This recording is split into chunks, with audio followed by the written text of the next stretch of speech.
আর ওকে। হ্যাঁ শিক্ষার্থী বন্ধুরা, তোমাদের আমন্ত্রণ জানাচ্ছি রংপুর অনলাইন স্কুলের পক্ষ থেকে। আমি মোহাম্মদ মজিদুল ইসলাম, সহকারী শিক্ষক, নাচল উপজেলা স্কুল। তোমাদের জন্য আজকের খুব গুরুত্বপূর্ণ একটা বিষয় বলা যেতে পারে, তোমাদের পুরো রসায়ন বইয়েরই সবচেয়ে গুরুত্বপূর্ণ একটা টপিক, মোস্ট ইম্পর্টেন্ট যেটা বলা হয়ে থাকে, যে নিউক্লিয় বিক্রিয়া। এই অংশটা নিয়ে আজকে আমি তোমাদের আলোচনা করব। তোমাদের অষ্টম অধ্যায়ের নিউক্লিয় বিক্রিয়ায় যে বিষয়গুলো তোমাদের জানতে হবে, তার জন্য তোমাদের একটা ছোট আমি বোর্ডে লিখে রেখেছি কিছু কথা, ওগুলো একটু খেয়াল করে দেখো। নিউক্লিয় বিক্রিয়া আমরা কিভাবে পেলাম ওটা আগে প্রথমে আমাদের জানতে হবে, এবং নিউক্লিয় বিক্রিয়ার সাথে আমাদের রাসায়নিক বিক্রিয়া, আমরা যে রাসায়নিক বিক্রিয়াটা করি সেই রাসায়নিক বিক্রিয়ার কী পার্থক্য রয়েছে সেটাও তোমাদের বুঝতে হবে। আমাদের নিউক্লিয় বিক্রিয়ার সুবিধাটা কি, অসুবিধা কী, সেটা আমাদের বুঝতে হবে। এর ক্ষতিকর দিকগুলো কী কী রয়েছে, এর উপকারী দিকগুলো কী কী রয়েছে, এগুলো আমাদের বুঝতে হবে। আরেকটা গুরুত্বপূর্ণ বিষয় বুঝতে হবে আমাদেরকে, যে নিউক্লিয় বিক্রিয়ার মাধ্যমে যে শক্তিটা আমরা পাই, এই শক্তিটা আমরা যে মিথেন গ্যাস পোড়ালে বা অন্য কোনো গ্যাস পোড়ালে যে গ্যাস শক্তিটা পাই, এই শক্তির সাথে নিউক্লিয় বিক্রিয়ার শক্তিটার পার্থক্যটা আমাদেরকে বুঝতে হবে। তাহলে চলে আসি বন্ধুরা, অনেক গুরুত্বপূর্ণ একটা ক্লাস, তোমরা পুরো সময়টা আমাদের সাথে থাকবে এবং পুরো ক্লাসটা এনজয় করবে আশা করছি। আমি তোমাদেরকে শুরুতেই বলে নিচ্ছি, কোনো প্রশ্ন থাকলে, অনেক প্রশ্নই থাকে শিক্ষার্থী বন্ধু তোমাদের মনের ভেতরে, এই অংশটুকু নিয়ে তোমাদের প্রশ্নগুলো কমেন্ট বক্সে আমাকে জানাও। আমি এই ক্লাস চলাকালীন সময়ে ইনশাআল্লাহ চেষ্টা করে যাব উত্তরগুলো দেবার। আর যদি কোনো কিছু স্কিপ হয়ে যায়, প্রশ্নগুলো স্কিপ হয়ে যায়, সেক্ষেত্রে পরবর্তী ক্লাসে তোমাদের জন্য আবার প্রশ্নের উত্তর নিয়ে হাজির হব। তো শিক্ষার্থী বন্ধুরা, আমার মোবাইল নাম্বার, ইমেল আইডি তোমাদের দেওয়া রয়েছে, যে কোনো সময় তোমরা আমাকে ফোন করে জানতে পারো, যে কোনো প্রশ্নের উত্তর তোমরা জেনে নিতে পারো। তো চলে আসি মূল ক্লাসে, নিউক্লিয় বিক্রিয়া। তো দেখো, নিউক্লিয় বিক্রিয়ার জন্য হেনরি বেকেরেল 1896 সালে উনি মূলত এক্স রে রশ্মি নিয়ে কাজ করছিলেন। এক্স রে রশ্মি নিয়ে কাজ করার অবস্থায় খেয়াল করলেন যে তেজস্ক্রিয়তা, অর্থাৎ স্বতঃস্ফূর্তভাবে কিছু শক্তি নির্গত হচ্ছে, যেটা পরবর্তীতে তেজস্ক্রিয়তা নামে চিহ্নিত হয়েছে। এই গবেষণাটা পরবর্তীতে মাদাম কুরি এবং পিয়েরে কুরি, ওনারা স্বামী স্ত্রী, 1867-1934 মাদাম কুরির এটা জন্ম এবং মৃত্যু সাল, পিয়েরে কুরি 1859 থেকে 1906। আর সব শেষে এসে দেখো রাদারফোর্ড কি চমৎকার একটা কাজ করলেন 1919 সালে। উনি দেখালেন যে দেখো, এই নাইট্রোজেন, উপরে খেয়াল করে দেখো, নাইট্রোজেনের একটা নিউক্লিয়াস নেওয়া হয়েছে। নিউক্লিয়াস কেন বলছি এটাকে, দেখো তোমরা খেয়াল করে দেখবে যে এখানে পারমাণবিক সংখ্যা দেওয়া আছে, ভর দেওয়া আছে। সো এটা হচ্ছে একটা নিউক্লিয়াস, নাইট্রোজেন নিউক্লিয়াসকে উনি কী করলেন, একটা আলফা কণা দিয়ে আঘাত করলেন। আলফা কণা দিয়ে আঘাত করে আমরা ডান পাশে কী পেলাম, দেখো চমৎকারভাবে বাম পাশে যা যা ছিল সম্পূর্ণ চেঞ্জ হয়ে গিয়ে ডান পাশে নতুন কিছু তৈরি হয়েছে। কি কি তৈরি হয়েছে, অক্সিজেন তৈরি হয়েছে। এর পারমাণবিক সংখ্যা 8 এবং ভর হচ্ছে 17, এটা আমরা জানি। 16, 17 আমরা লিখবো এখানে। আর হাইড্রোজেন মানে প্রোটন তৈরি হয়েছে। সো নিউক্লিয়ার বিক্রিয়ার মাধ্যমে আমরা কি পেলাম, যেটা রাদারফোর্ড করেছিলেন সেটা আমি তোমাদের বোর্ডে লিখে রেখেছি, তোমরা আরেকবার একটু শোনো মনোযোগ সহকারে। এই গবেষণাটা ছিল বিজ্ঞানী রাদারফোর্ডের। উনি নাইট্রোজেন নিউক্লিয়াসকে কি করেছিল, এটা আলফা রশ্মি, হিলিয়াম নিউক্লিয়াসকে আলফা রশ্মি বলা হয়। আলফা রশ্মি দিয়ে আঘাত করে উনি পেলেন অক্সিজেন নিউক্লিয়াস এবং পেলেন হচ্ছে প্রোটন। হ্যাঁ, এই পুরো গবেষণাটা হচ্ছে বিজ্ঞানী রাদারফোর্ডের।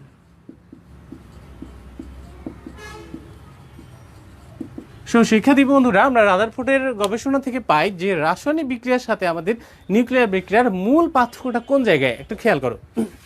রাসায়নিক বিক্রিয়া যেমন হাইড্রোজেন এবং অক্সিজেন বিক্রিয়া করে পানি তৈরি করলো, ঠিক আছে।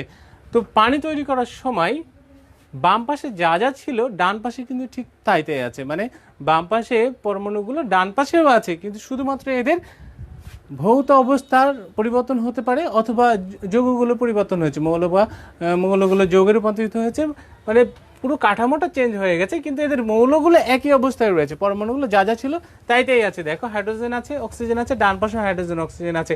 এটা হচ্ছে রাসায়নিক বিক্রিয়ার বৈশিষ্ট্য। আর নিউক্লিয়ার বিক্রিয়ার ক্ষেত্রে দেখবে তোমরা, নিউক্লিয়ার বিক্রিয়ায় নিউক্লিয়াসগুলো বাম পাশে যেসব নিউক্লিয়াস থাকবে, ডান পাশে দেখো কোনো নিউক্লিয়াসই নাই, মানে সম্পূর্ণরূপে চেঞ্জ হয়ে গেছে, পরিবর্তিত হয়ে গেছে। প্রচণ্ড শক্তি উৎপন্ন হয় এই জায়গা থেকে।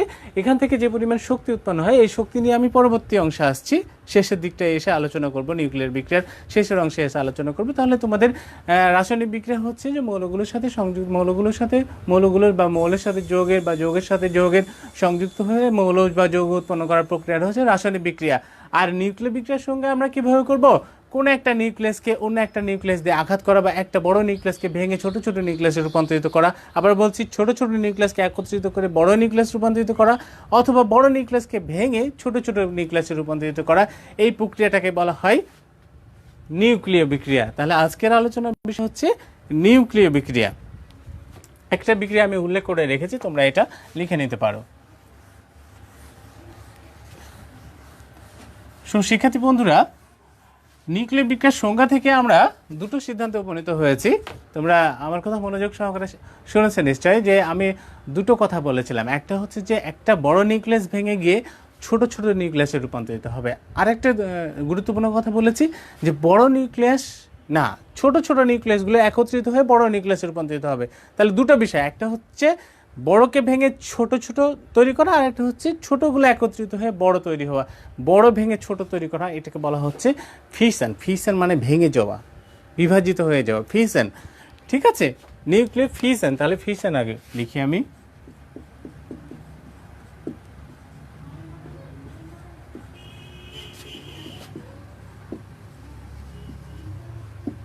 তাহলে নিউক্লিয় বিক্রিয়ায় গুরুত্বপূর্ণ দুটো পার্থক্য আমরা পাবো। একটা হচ্ছে নিউক্লিয় ফিশন, আর একটা হচ্ছে ফিউশন, মানে হচ্ছে একত্রিত হওয়া। ফিউশন মানে একত্রিত হওয়া। তাহলে নিউক্লিয় বিক্রিয়ায় দুটো গুরুত্বপূর্ণ পার্থক্য পাবো, একটা হচ্ছে নিউক্লিয় ফিশন আর একটা হচ্ছে নিউক্লিয় ফিউশন। ঠিক আছে বন্ধুরা, তাহলে এবার নিউক্লিয় ফিশনে চলে আসি। নিউক্লিয় ফিশনের জন্য কি বলেছিলাম, যে বড় একটা নিউক্লিয়াস ভেঙে ছোট ছোট নিউক্লিয়াসে রূপান্তরিত হবে। কিভাবে হবে সেটা একটু দেখি, তোমরা মনোযোগ সহকারে খেয়াল করো। যেমন ধরো একটা বড় নিউক্লিয়াস, আমরা ইউরেনিয়াম নেই, ইউরেনিয়াম, এটাকে নিউট্রন দিয়ে যদি আঘাত করা যায়, নিউট্রন, তাহলে এটা ভেঙে গিয়ে এমন করে ছোট ছোট নিউক্লিয়াস তৈরি করবে। একটা বেরিয়াম নিউক্লিয়াস তৈরি করবে, আরেকটা হচ্ছে ক্রিপ্টন নিউক্লিয়াস তৈরি করবে। আর এইখান থেকে তোমার নিউট্রনগুলো তৈরি হবে। দেখো, 3টা নিউট্রন তৈরি হবে।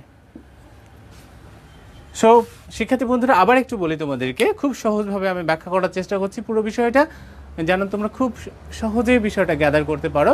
তো আবার বলছি, নিউট্রন দ্বারা এই বড় নিউক্লিয়াসকে ভেঙে দেওয়া হয়েছে। নিউট্রন দ্বারা ভেঙে দিয়ে ছোট ছোট দুটো নিউক্লিয়াস তৈরি করা হয়েছে। নিউক্লিয়াসটা ভেঙে দেওয়ার সময় কিছু পরিমাণ শক্তি, তোমার বাম পাশের যে ভর রয়েছে, ডান পাশে ভরে অল্প পরিমাণ পার্থক্য দেখা যায়। ওই পার্থক্যটাই হচ্ছে বিপুল পরিমাণ শক্তি। এখান থেকে যে শক্তিটা নির্গত হয় ওটাই হচ্ছে বিপুল পরিমাণ শক্তি।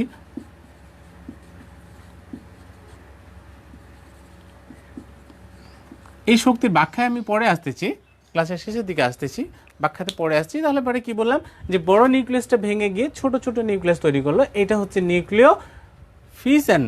ঠিক আছে, ফিশন মানে হচ্ছে ভেঙে যাওয়া। তাহলে আমরা কি আরেকটু সুন্দরভাবে যদি এটা লিখতে চাই, তাহলে আমরা এভাবে লিখব, নিউট্রন, নিউট্রন দিয়ে ইউরেনিয়ামকে ভেঙে দিলাম, ইউরেনিয়াম 235, এখান থেকে উৎপন্ন হলো এটা 92, বেরিয়াম তৈরি হলো 141, এর ভর 56, এবং আরেকটা কি তৈরি হলো বললাম, যে ক্রিপ্টন তৈরি হবে 36, আর এটা হচ্ছে দেখো, আচ্ছা এখান থেকে নিউট্রনটা তৈরি করে নিই আমরা আগে, তাহলে হিসাবটা করতে সুবিধা হবে। নিউট্রন হবে 013। তাহলে এবার তোমাদের যে কাজটা করা লাগবে তা হচ্ছে যে যোগ করে নিতে হবে। হ্যাঁ, উপরের ভরগুলো সব যোগ করে নেওয়া লাগবে। যোগ করে নিলে আমরা মোট মানটা পেয়ে যাব। তাহলে 92। এবার দেখো, ডান পাশে আমাদের কি কি আছে, বেরিয়াম আছে, ক্রিপ্টন আছে, আর নিউট্রন আছে, 3টা। আর বাম পাশে আমাদের আছে নিউট্রন দ্বারা আঘাত করেছিলাম 235 ভর, আর এটা হচ্ছে নিউট্রনের ভর হচ্ছে 1। তাহলে বাম পাশে এবং ডান পাশে ভরটা আমরা মিলাই দেখি যে মিলেছে কিনা। হ্যাঁ, মিলে দেখো। আচ্ছা, এটা মিশিয়ে দিয়ে এইখানটায় লিখি,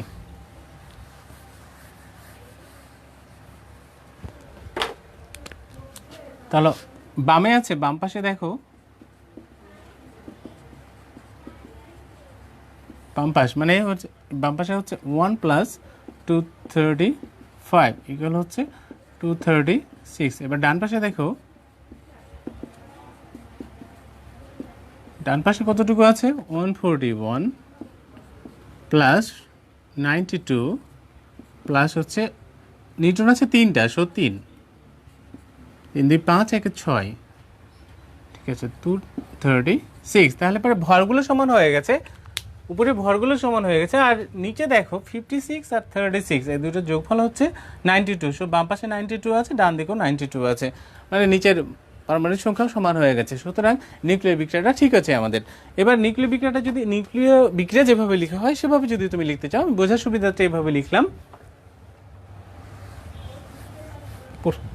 পুরো বিক্রিয়াটা আমি তোমাদের লিখে দেখাই। তাহলে পুরো বিক্রিয়াটা আমরা এইভাবে লিখব,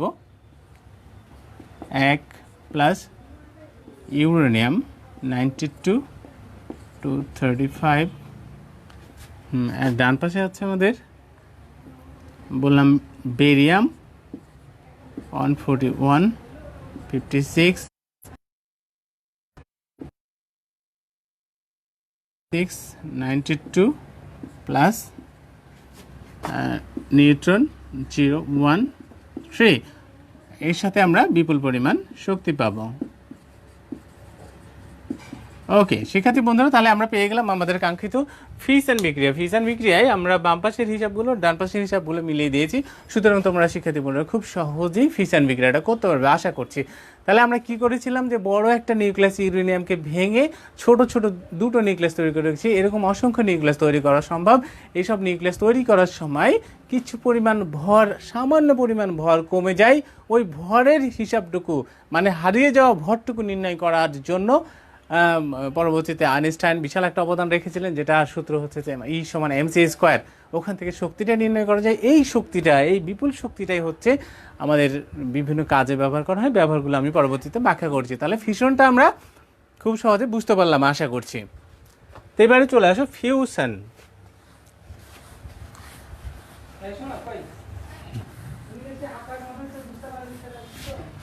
নিউক্লিয়ার ফিউশন, ফিউশনের জন্য তোমাদেরকে বলেছিলাম যে ছোট ছোট নিউক্লিয়াস মানে ক্ষুদ্র ক্ষুদ্র নিউক্লিয়াস একত্রিত হয়ে বড় নিউক্লিয়াস তৈরি করতে পারে। এরকম অসংখ্য উদাহরণ তোমরা দিতে পারো। যেমন একটা আমি শুরুতে লিখেছিলাম যে নাইট্রোজেন হিলিয়াম নিউক্লিয়াসের সাথে আঘাত করে রাদারফোর্ড যে গবেষণাটা দেখাচ্ছিলেন, হ্যাঁ নাইট্রোজেন হিলিয়াম নিউক্লিয়াসে আঘাত করে অক্সিজেন নিউক্লিয়াস তৈরি করলো, আরেকটি কি তৈরি করেছিল, প্রোটন তৈরি করেছিল। এমনটাও হতে পারে নিউক্লিয়ার ফিউশন বিক্রিয়ার ক্ষেত্রে। নিউক্লিয়ার ফিউশনের খুব সহজ আরও দুইটা উদাহরণ তোমাদের বলি, যেটাকে আমরা পারমাণবিক বোমা তৈরি করার জন্য যে গবেষণাটা করা হয়ে থাকে, নিউক্লিয়ার ফিউশন।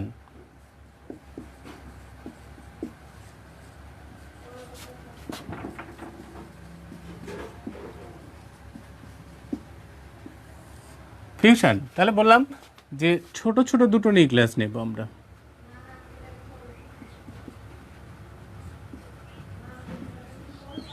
আর একটা হাইড্রোজেন নেই, যদি নেই আমরা এখন হাইড্রোজেন এটা নেই, এটা নিতে পারি, ঠিক আছে। এমনটা হতে পারে, আবার এমনটাও হতে পারে। দেখো 1 1, এটা 2 নাও, এটা 3 নাও, এটা হতে পারে। তো দুটো বিক্রিয়াতে দেখো হাইড্রোজেন নিউক্লিয়াস নিয়েছি, কখনো তোমরা দেখো হাইড্রোজেন প্রোটিয়াম নিয়েছি, কখনো ডিউটোরিয়াম নিয়েছি, কখনো ট্রিটিয়াম নিয়েছি, তাই না? মানে বিভিন্ন সময় বিভিন্ন রকম নিয়েছি। তো যাই নাও না কেন তোমার প্রত্যেক ক্ষেত্রেই তোমার হিলিয়াম নিউক্লিয়াস তৈরি হবে। আর প্রথমে যে আমরা লিখেছিলাম হাইড্রোজেন হাইড্রোজেন দুইটা মিলে, এখান থেকে কিছু পরিমাণ গামা রশ্মি নির্গত হবে, আর এইটাতে তোমার নিউট্রন নির্গত হবে, ঠিক আছে। তাহলে আসি, আর সব ক্ষেত্রেই বিপুল পরিমাণ শক্তি নির্গত হবে। হ্যাঁ, তাহলে হিলিয়াম নিউক্লিয়াস তৈরি হবে 1 2 3 প্লাস এখান থেকে গামা এবং বিপুল পরিমাণ শক্তি।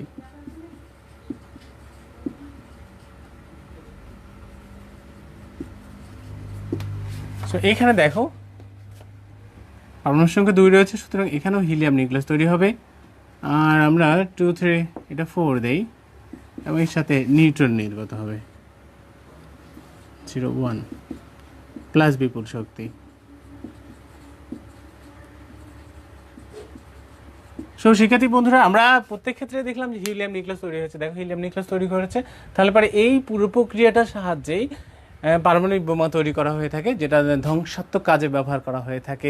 আমরা জানি যে পারমাণবিক বোমা কী পরিমাণ ক্ষতি সাধন মানুষের করে, যার উদাহরণ হিসেবে আছে যাদের আমাদের মানব জাতির জন্য খুব কলঙ্কজনক একটা অধ্যায় 1945 সালে হিরোশিমা এবং নাগাসাকিতে যে হামলাটা হয়েছিল, পারমাণবিক বোমা নিক্ষেপটা হয়েছিল, তারপর থেকে পুরো মানব জাতি ঘুরে দাঁড়ানোর চেষ্টা করেছে এবং এই ধ্বংসলীলা থেকে যেন একটা শিক্ষা গ্রহণ করে পারমাণবিক বোমা থেকে যেন আমরা দূরে থাকতে পারি সেই প্রচেষ্টা করেছে মানব জাতি সর্বদাই। তাহলে পরে পারমাণবিক বোমা অর্থাৎ এই ফিউশন প্রক্রিয়ার সাহায্যে যে পরিমাণ শক্তি নির্গত হয়, এখানে বলেছিলাম যে কিছু পরিমাণ ভর লুপ্ত অর্থাৎ সুপ্ত অবস্থায় থাকে। এই সামান্য ভর থেকে কি এত শক্তি অর্জন করা যায়? না, এখানে একটা চমৎকার প্রক্রিয়া রয়েছে যেটা তোমরা চেইন বিক্রিয়া বা নিউক্লিয়াস শৃঙ্খল বা চেইন বিক্রিয়া বলা হয়ে থাকে। মানে একটা নিউক্লিয়াস, যেমন আমরা দেখলাম ফিউশন বিক্রিয়া দেখলে না, যে একটা বড় নিউক্লিয়াস ভেঙে দুটো তৈরি করলো, আবার ওই দুটো ভেঙে আরও দুটো তৈরি করবে, এভাবে দুটো দুটো করে পুরো প্রক্রিয়াটা বিশাল আকার ধারণ করে এবং বিপুল পরিমাণ শক্তি উৎপন্ন হয়। তা সেজন্য তোমার নিউক্লিয় ফিউশন থেকে প্রচুর পরিমাণে শক্তি উৎপন্ন হয়।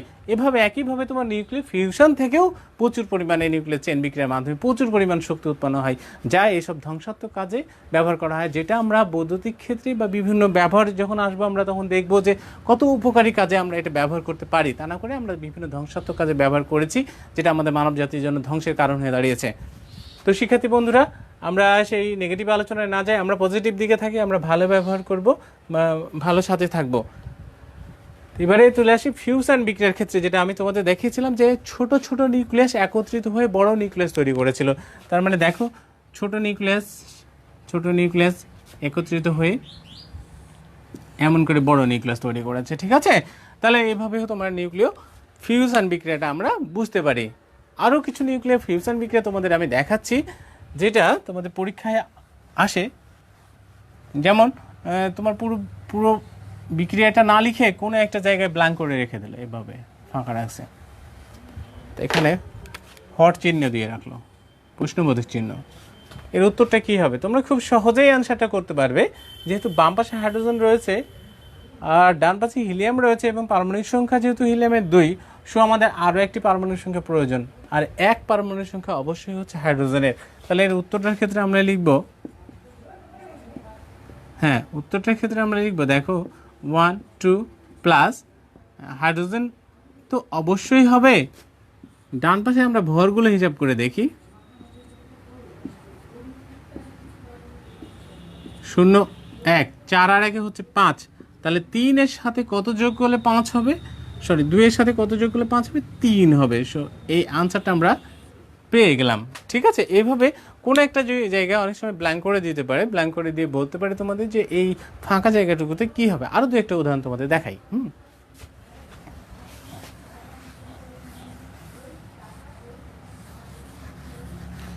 আরও দু একটা উদাহরণ যদি তুমি নিতে চাও, যেমন তুমি নাইট্রোজেনের সাথে আমি অন্য কিছু দেই, কার্বন, হিলিয়াম, আচ্ছা নাইট্রোজেন, সরি এটা ফাঁকা রেখে দিই, ডান পাশে কার্বন নেই, আর অন্য কিছু যদি নিতে চাই, নাইট্রোজেন, কার্বন নিলাম, হিলিয়াম নিতে পারি আমরা, ঠিক আছে? 2 4 করে দিলাম। আচ্ছা, এখানে কার্বন আমরা জানি 6, নাইট্রোজেন 7, এটা 14 লিখলাম, ঠিক আছে? আচ্ছা, এবার যদি তোমাকে বলা হয় যে 12 4, সো এটা হচ্ছে 16 আসছে, তো এই হট মানে ফাঁকা জায়গাটুকুতে আমাদের কি বসবে? তাহলে পরে নাইট্রোজেনের জন্য 7 পেয়েছি আমরা, আর ডান পাশের পারমাণবিক সংখ্যা দেখো 6 এবং 2, 6 আর 2 এর যোগফল হচ্ছে 8, সো এখানে 8 হওয়ার জন্য কি লাগবে? 1 লাগবে, সাথে সাথে 1 যোগ করলে 8 হয়। তাহলে আনসারটা এইরকম দাঁড়াবে,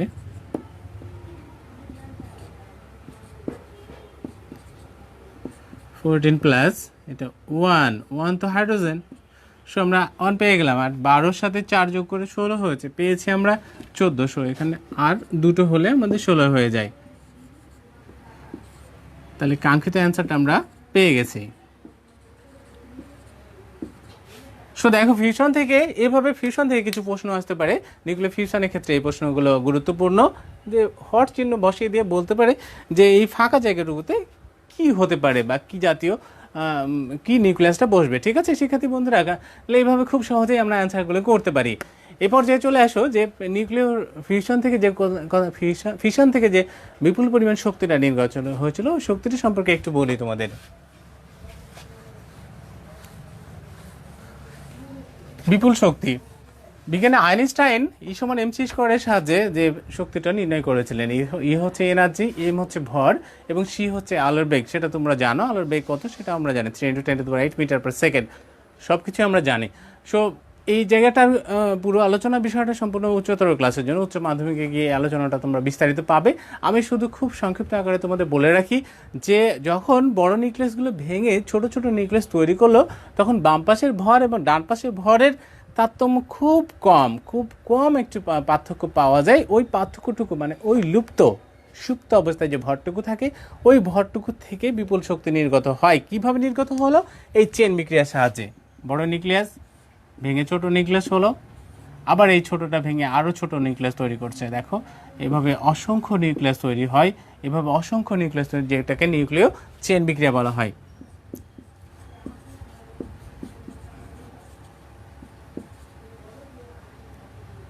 নিউক্লিয় চেন বিক্রিয়া।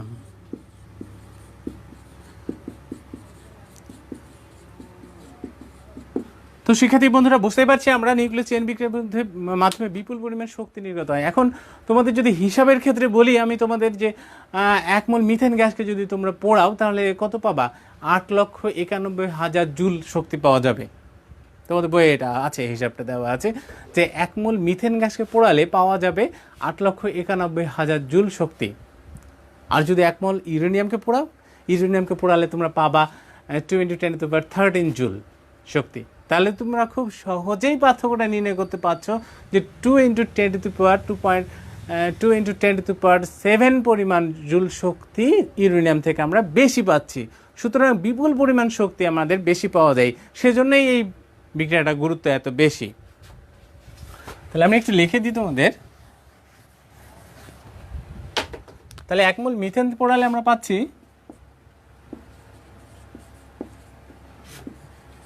এই 1 মোল মিথেনকে পোড়ালে আমরা পাবো 8,91,000 জুল শক্তি। আর যদি 1 মোল ইউরেনিয়ামকে তুমি পোড়াও,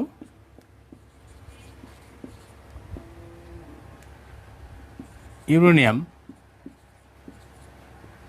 এটাকে যদি তুমি পোড়াও তাহলে পাবা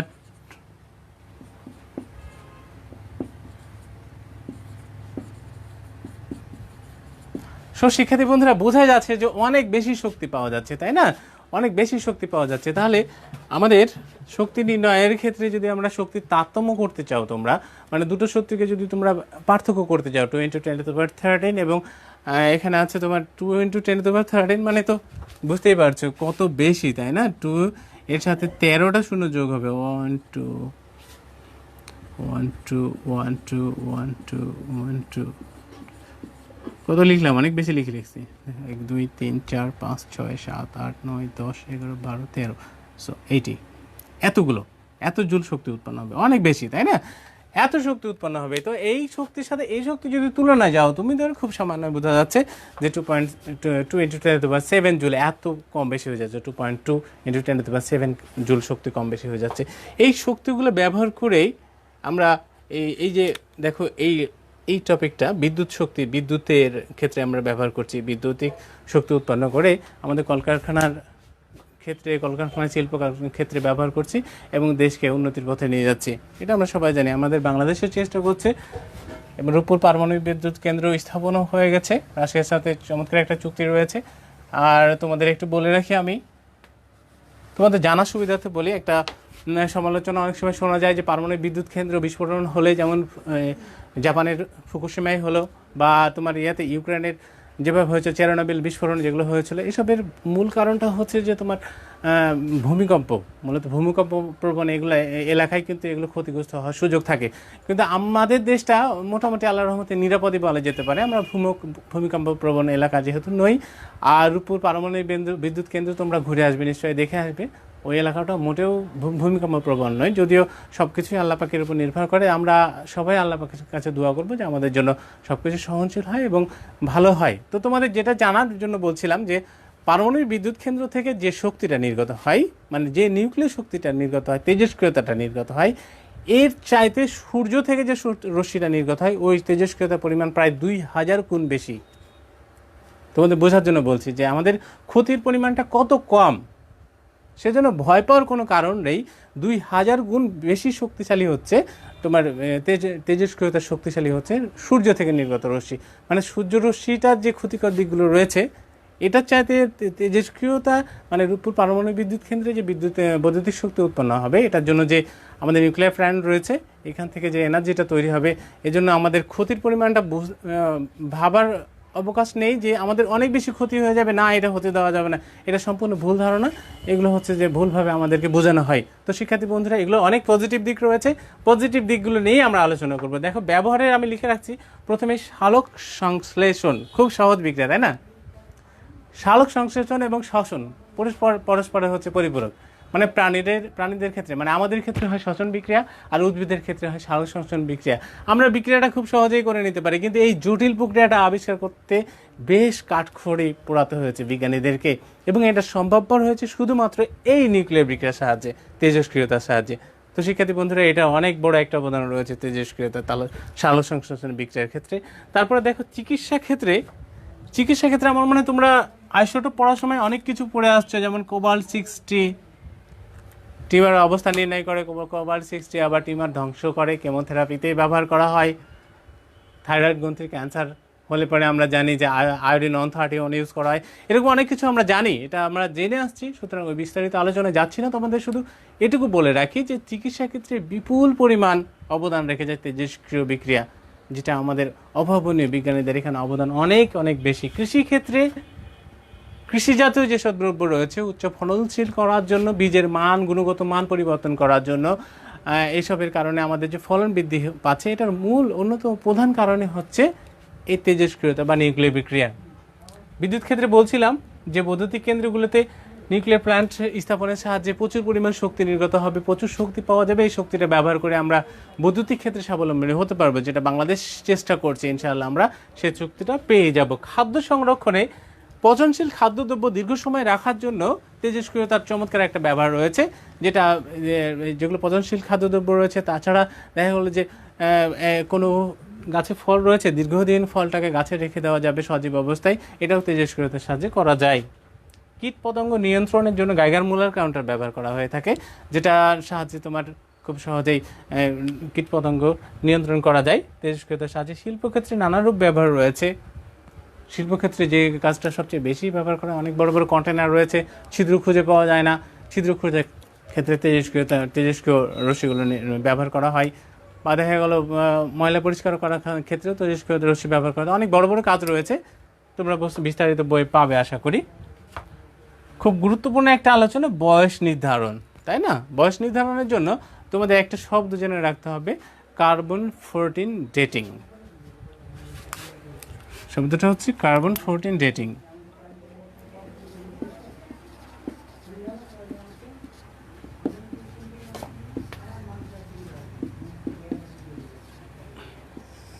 হ্যাঁ, এইটা হচ্ছে খুব গুরুত্বপূর্ণ একটা ব্যাপার, যে বয়স নির্ধারণের ক্ষেত্রে দীর্ঘদিন আগের একটা মমি বা ফসিল, যেটার বয়স আমরা জানি না, তো প্রত্যেকটা পুরনো বস্তুতেই বা নতুন বস্তুতেই কার্বনের একটা নির্দিষ্ট বয়স থাকে, মানে কার্বনের পরিমাণ থাকে, কার্বন আইসোটোপ থাকে, যেটা কার্বন-14 বলা হচ্ছে। এর পরিমাণটা হ্রাস পাওয়ার ক্রমহ্রাসমান, এর পরিমাণটা নির্ধারণের সাহায্যে বয়স নির্ধারণ করা যায়।